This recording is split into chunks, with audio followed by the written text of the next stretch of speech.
Kemenangan Indonesia yang sudah di depan mata harus sirna dengan keputusan wasit Ahmed Alkaf. Lalu bagaimana ini bisa berdampak dengan laju timnas di kualifikasi Piala Dunia 2026 zona Asia?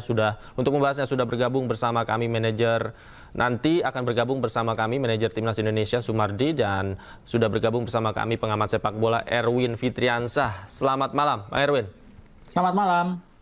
Bang Erwin, kalau kita lihat pertandingan semalam ini menguras emosi ya, tidak hanya bagi para pemain dan juga supporter, tentu saja kita yang menyaksikan secara langsung. Dari pengamatan Anda, sebenarnya yang terjadi, betulkah sepenuhnya salah dari wasit atau ada hal yang lain? Oke, regulasinya, kalau soal injury time ya yang paling jadi highlight. Betul. Ya. Soal regulasinya pasal 17 aturan pertandingan FIFA mengatur bahwa injury time itu dikasih tahu oleh fourth official, ya, di akhir setiap babak. Jadi babak pertama, babak kedua itu selalu ada tanda fourth official kasih tanda. Semalam 6 menit, ya, tandanya 6 menit. Di aturan itu disebutkan bahwa wasit nggak boleh menyetop pertandingan di bawah waktu yang ditunjukkan oleh fourth official. Jadi kalau misalnya semalam tuh di stop di menit kelima, ya, nggak boleh. Itu nggak sah, ya, itu menyalahi aturan. Jadi harus setelah menit ke-6. Nah, dalam aturan itu tidak disebutkan harus di menit keberapa wasit stop. Di aturan itu menyebut bahwa wasit memiliki hak sepenuhnya untuk menghentikan pertandingan setelah melihat papan yang ditunjukkan oleh fourth official, ya. Setelah waktu yang ditunjukkan. Jadi kalau semalam, contohnya semalam ada di menit ke-6, detik ke-1, detik ke-2, atau menit ke-7, menit ke-8, ke-9, itu tergantung dari keputusan wasit, ya. Nah, semalam yang bikin kita kesel, yang bikin semuanya itu jengkel, dan yang kita anggap sebagai keputusan yang aneh dan akhirnya diprotes oleh PSSI adalah waktu setelah 6 menit ini kok terlalu lama gitu. Stopnya kan di sekitar menit ke-9 atau 10. Jadi ada jeda waktu yang terlalu lama. Padahal selama 6 menit itu tidak ada kejadian yang benar-benar banyak membuang-buang waktu, menghabiskan waktu. Berjalan normal aja gitu. Nggak banyak pemain yang cedera terus harus dirawat, menghabiskan waktu. Nggak ada di 6 menit itu. Yang jadi pertanyaan, kenapa kok lama sekali sampai wasit tiup peluit setelah gol Bahrain? Nah, itu yang aneh. Jadi aturannya itu adalah wasit harus mematuhi itu, official keempat itu. Jadi nggak boleh waktunya lebih pendek dari 6 menit. Oke. Kalau aturan ketika sudah ditentukan waktu injury time misalnya 6 menit, selesai itu wasit menghentikan, apakah ada aturannya kapan spesifiknya harus 1 menit, paling tidak jeda waktunya dari waktu yang disebutkan harus berhenti? Nggak ada. Tidak ada aturan yang mengatur karena itu diserahkan kepada keputusan wasit. Berdasarkan apa yang dilihat sama wasit, apa yang dirasakan oleh wasit, berdasarkan pengamatan wasit, kepantasan, karena kan itu udah nggak diatur lagi dalam aturan nomor 17 itu. Sekali lagi, makanya setelah menit ke-6 dan dilanjutkan terus sampai menit ke-10, setelah Bahrain gol baru ditiup menit ke-10, itu kan yang jadi tanda tanya. Kenapa kok lama sekali? Padahal ya di 6 menit itu kan nggak banyak pemain yang cedera, nggak banyak waktu terhenti gitu. Artinya sah-sah saja ya ketika kemarin keputusan wasit itu juga menimbulkan kontroversi dan menuai protes dari para pemain dan ofisial. Keputusannya sah, tapi kan akhirnya jadi merugikan Indonesia. Menjadi hal yang sangat merugikan karena itu tadi bahwa kenapa alasannya apa sih kok ditiup di menit ke-10 gitu. Padahal nggak banyak waktu terbuang di 6 menit injury time yang ditunjukkan sesuai dengan match official keempat gitu. Jadi memang keputusannya sah, tapi akhirnya menjadi pertanyaan besar dan banyak dugaan karena merugikan sekali buat Indonesia kan. Oke, Bung Erwin, ini kan rencananya juga timnas Indonesia akan melayangkan protes kepada FIFA tentang pertandingan kemarin. Nah, bagaimana mekanismenya dan jika memang wasit setelah penyelidikan terbukti bersalah, apa skenario yang bisa dijalani oleh timnas Indonesia? Ya, ini kan pertandingan yang ada di bawah lingkup AFC ya, sebagai Konfederasi Asia. Masih di bawahnya FIFA, tapi regionalnya AFC di Asia. Memang jalur protesnya ke AFC, bisa juga ke FIFA mungkin ya. Tapi yang jelas jalur protesnya adalah ke AFC. Nah, kalau jadi pertanyaan, apakah yang akan terjadi kalau misalnya wasit terbukti bersalah? Yang jelas, hasil pertandingan ini sangat kecil kemungkinannya untuk berubah, ya. Tetap skor 2-2 gitu. Tapi kalau misalnya setelah protes kita diterima dan diselidiki, diinvestigasi, ternyata ada kesalahan dari wasit, ya wasitnya yang dihukum. Entah itu skorsing, entah itu dipecat mungkin ya dari wasit AFC, wasit yang bertugas. Ya konsekuensinya adalah di wasit sekarang, karena hasil pertandingan sudah nggak bisa diubah. Artinya tidak ada opsi untuk mungkin menggelar pertandingan ulang dengan Bahrain? Susah sekali, ya susah sekali dan sangat kecil kemungkinannya untuk menggelar opsi pertandingan ulang. Oke, artinya mekanisme ini, apakah ada deadline waktu yang memang bisa diketahui oleh masyarakat? Kapan ketika protes mulai dilayangkan, kemudian juga memulai investigasi dan juga membuat keputusan? Sampai sejauh ini belum ada informasi kapan diinvestigasi. Tapi kalau misalnya protes dilakukan, sangat mungkin PSSI sudah melayangkan protes gitu. Ya. Karena sangat-sangat merugikan. Sekali lagi, apakah jawabannya AFC atau FIFA itu kita belum tahu.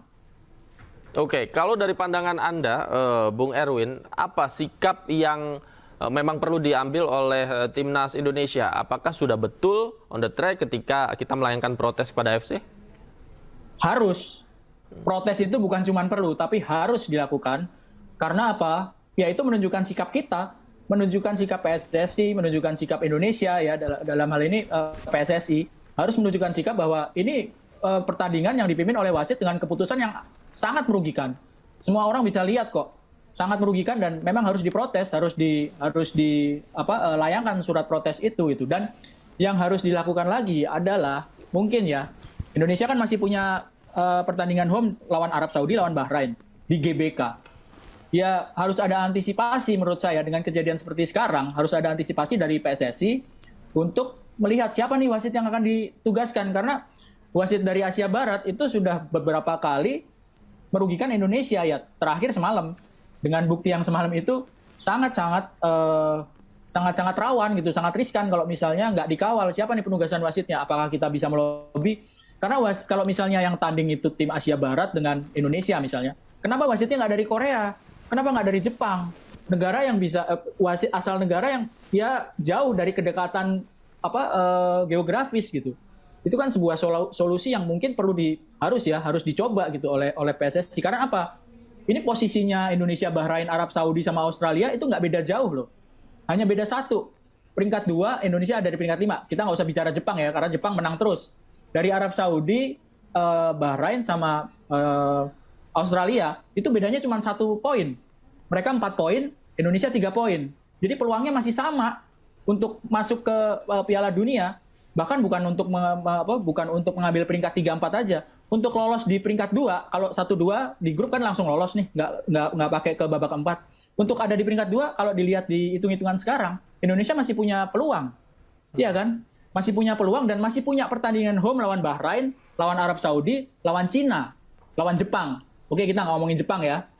Jadi ada 3 lawan yang masih bisa jamu di GBK, dan kita punya peluang untuk mengambil poin. Jangan sampai faktor teknis. Indonesia ini kan berkembang sekali faktor teknis ya. Tapi bisa riskan, bisa gagal kalau faktor non teknisnya nggak diwaspadai kayak semalam. Sayang banget kan. Udah timnya bagus gitu ya, mainnya bagus, tapi kalau kena non teknis seperti semalam sangat-sangat rugi Indonesia. Baik. Ya. Tadi Anda katakan sebenarnya Indonesia bisa mengantisipasi agar kejadian serupa tidak terjadi kembali. Bisakah kemudian Timnas Indonesia melayangkan surat dan meminta dipimpin oleh wasit tertentu agar kejadian serupa tidak terulang? Oke. Kemarin itu sebelum lawan Bahrain kan sudah tahu wasitnya dari Oman gitu. Sebenarnya sudah ada ketakutan, sudah berusaha untuk diantisipasi bahwa biasanya kalau lawan tim dari Asia Barat, wasitnya dari sana juga, kita banyak dirugikan. Tapi mungkin nggak ada yang menyangka bahwa akan sebrutal itu. Wasit dari Oman itu akan sebrutal seperti semalam gitu, kepemimpinannya gitu. Nah, makanya tadi sudah saya bilang juga bahwa harusnya ada ya, setelah kejadian ini harus ada pelajaran yang dipetik oleh PSSI, karena peluangnya juga masih terbuka lebar untuk lolos ke Piala Dunia, ke babak keempat atau langsung lolos ke Piala Dunia. Harus dilihat apakah wasitnya dari sana lagi. Dengan kejadian seperti sekarang, rasanya patut untuk memberikan surat untuk memberikan protes di awal. Karena kalau protes setelah pertandingan selesai, itu susah sekali untuk menghasilkan perubahan dari dalam hal skor itu. Tapi kalau protes di awal, kalau wasitnya dari sana lagi, dengan bekal kasus seperti sekarang, saya rasa itu hal yang harus dilakukan. Itu dari soal ini ya, dari soal non teknis. Dari soal teknis di permainan timnas harus ada evaluasi juga gitu, bahwa konsentrasi itu dari menit pertama peluit dibunyikan sampai menit terakhir peluit dibunyikan selesai gitu. Jadi harus full konsentrasi menghadapi lawan-lawan yang banyak triknya seperti Arab Saudi atau Bahrain. Ini kan yang harus diwaspadai benar gitu, karena sekali lagi peluang kita masih terbuka lebar untuk lolos ke Piala Dunia. Jadi secara organisasi harus ada antisipasinya, secara tim, secara teknis juga harus ada antisipasinya. Bagaimana menghadapi tim dengan banyak trik seperti yang dihadapi oleh anak-anak timnas gitu. Kalau semalam Anda melihat konsentrasi timnas Indonesia mulai kendor di jelang menit akhir? Hal yang sangat wajar ya.